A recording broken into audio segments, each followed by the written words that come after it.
Hi friends, welcome to Engineerian. இன்னைக்கு இந்த வீடியோவில் எதை பற்றி பார்க்க போகிறோம் அப்படின்னா லாக்டவுன் வந்து May 17 வரைக்கும் எக்ஸ்டெண்ட் பண்ணியிருக்காங்க. ஸோ ஃபஸ்ட்டு 2-3 லாக்டவுன்ஸ் டைமில் வந்து நமக்கு வந்து எப்படி நேரத்தை போக்குறது அப்படின்னு சொல்லி தெரியாமல் நிறைய விஷயங்கள் பண்ணிட்டு இருந்தோம். அண்ட் நேரம் நமக்கு விலை மதிப்பு இல்லாத ஒரு விஷயம் வந்து நம்ம பொதுவாக நமக்கு ஒரு வேலை போகும்போது சில விஷயங்கள் பண்ணும்போது நமக்கு நேரம் இல்லை, ஏதாவது ஒரு விஷயம் பண்ணணும், வேலையை தாண்டி ஏதாவது ஒரு விஷயம் நமக்கு சில கனவு இருக்கும், சில ஏதாவது கோல்ஸ் ஏதாவது பண்ணணும்னு சொல்லிட்டு சில விஷயங்கள் இருக்கும். அதை எப்படி பண்ணணும், அதுக்கான நேரங்களை எப்படி ஒதுக்கணும் அப்படிங்கிறத இந்த வீடியோவில் பார்ப்போம். வாரன் பஃபட் உலகத்திலே பெரிய ஒரு புத்திசாலித்தனமான ஒரு இன்வெஸ்டர், நிறைய பெரிய பணக்காரர், அவருடைய ரூல் ஒன்று பார்க்க போகிறோம். அதுக்கப்புறம் நம்ம டைமை எப்படி யூட்டிலைஸ் பண்ணுறது அப்படிங்கிறத பற்றியும் பார்க்க போகிறோம். ஃபர்ஸ்ட் வந்து வாரன் பஃபட்டோட ரூல் இருக்குது, 5/25 அப்படின்னு சொல்லிட்டு ஒரு ரூல் இருக்குது. இந்த ரூல் படி எப்படி அப்படின்னா நம்ம பண்ணணும், அதாவது நான் முதல்ல சொன்ன மாதிரி உங்களுக்கு வந்து செய்யணும் இல்லை ஏதாவது கனவு அப்படின்னு சொல்லிட்டு ஏதாவது செஞ்சு முடிக்கணும்னு சொல்லிட்டு சில விஷயங்கள் இருக்கும். அதை எல்லாமே யோசிச்சு ஒரு 25 விஷயங்களை வரிசையாக ஒரு பேப்பரில் எழுதி வைங்க. இந்த 25 விஷயங்கள் எழுதி வச்சிட்டிங்களா? ஸோ இப்போ இதில் வந்து ஒரு 4 விஷயம் மட்டும் பண்ணணும். ஃபஸ்ட்டு 5 விஷயம், அதாவது டாப் 5 முதல் 5 விஷயங்கள் என்ன எழுதியிருக்கோம் அப்படிங்கிறத வந்து நீங்கள் பார்க்கணும். அந்த 25 விஷயங்கள்ல முதல் 5, அதாவது ப்ரையாரிட்டி, எதுக்கு முக்கியத்துவம் கொடுக்கணும் அப்படிங்கிறத பார்த்து அதை முதல் 5 விஷயமா வைங்க.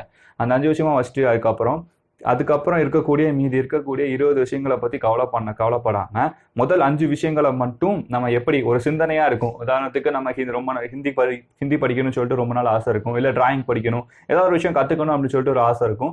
அந்த 5 விஷயங்கள் வெறும் சிந்தனையா இருக்கிறத செயலா மாற்றுறதுக்கான வேலைகளை மட்டும் நம்ம பண்ணோம்னா அந்த 5 விஷயங்களையும் பண்ணி முடிப்போம். அதுக்கப்புறம் இதே மாதிரி ஒவ்வொன்றா அந்த 5 முடிக்கும் பொழுது நம்ம மோஸ்ட் அந்த லிஸ்ட்டை வந்து ஃபுல்லாக முடிஞ்சிடும். இதுதான் வாரன் பஃபட் சொன்ன அந்த 5/25 ரூல். ரெண்டாவது வந்து நம்ம கிட்ட இருக்கக்கூடிய நேரங்களை எப்படி பண்ணணும், இது வந்து நம்ம எக்ஸ்ட்ராவாக பண்ணக்கூடியது. இப்போ வந்து நம்ம கிட்ட இருக்கக்கூடிய நேரத்தை எப்படி யூட்டிலைஸ் பண்ணணும் அப்படிங்கிறதுக்கு வந்து ஒரு பாக்ஸ் மாதிரி போட்டுக்கோங்க. இந்த பாக்ஸில் வந்து ஃபர்ஸ்ட் ரோலை வந்து இம்பார்ட்டன்ட், நாட் இம்பார்ட்டன்ட், அதுக்கப்புறம் அர்ஜென்ட், நாட் அர்ஜென்ட் அப்படிங்கிறத போட்டுக்கோங்க. இப்போ வந்து ஃபர்ஸ்ட் நமக்கு ஒரு வேலை வந்து ரொம்ப முக்கியம், உடனடியாக பண்ணணும் அப்படிங்கிறத அதில் எழுதிக்கோங்க. அதை வந்து உடனடியாக செஞ்சு முடிக்க வேண்டிய வேலை, டூ இட் நவ்.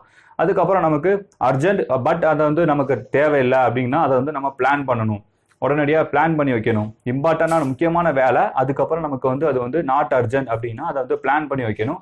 கீழே வந்து நமக்கு வந்து நாட் அர்ஜென்ட் பட் இம்பார்ட்டன்ட் அப்படிங்கிற விஷயத்துல, அதாவது நமக்கு வந்து அர்ஜென்ட்டாக பண்ணணும் பட் நமக்கு தேவையில்லாத வேலை அப்படிங்கிற பட்சத்தில் நம்ம வேற ஏதாவது ஒரு டெலிகேட் பண்ணிடணும், வேற யாருக்கிட்டையாவது கொடுத்து அதை பண்ண சொல்லிடணும்.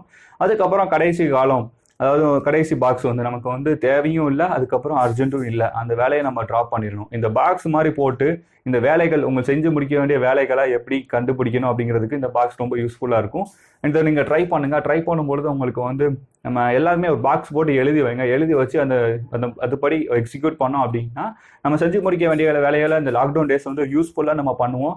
மற்றவங்க வந்து எப்படி நேரத்தை போக்கும் தெரியாமல் போக்கிட்டு இருந்த நேரத்தில் நம்ம ஏதாவது உபயோகமாக பண்ணோம்னா லாக்டவுன் டேஸ் முடிஞ்சதுக்கு அப்புறம் இந்த நாளை நம்ம வந்து நல்லா பிரயோஜனமாக யூஸ் பண்ணோம் அப்படின்னு சொல்லிட்டு ஒரு ஹார்ட் சாட்டிஸ்ஃபேக்ஷன் இருக்கும். அதுக்கப்புறம் லாக்டவுன் டேஸ்க்கு வரதுக்கு அப்புறம் நம்ம ஏதாவது ஒரு பிஸ்னஸ் பற்றியோ இல்லை ஏதோ ஒரு லேர்னிங்கோ ஏதோ கற்றுக்கிட்டிங்கன்னா அது லாக்டவுன் டேஸ் முடிஞ்சதுக்கு அப்புறம் வரக்கூடிய நாட்கள் வந்து ரொம்ப யூஸ்ஃபுல்லாக இருக்கும். அண்ட் இதே மாதிரி இன்னும் நிறைய விஷயங்கள் அப்பார்ட் ஃப்ரம் மணி ஏர்னிங்கை தாண்டி சில விஷயங்கள், இது ஒரு மெத்தட் இல்லை ஒரு ஸ்ட்ராட்டஜி அப்படின்னு சொல்லிக்கலாம். இதே மாதிரி நிறைய மெத்தடும் ஸ்ட்ராட்டஜியும் இருக்குது.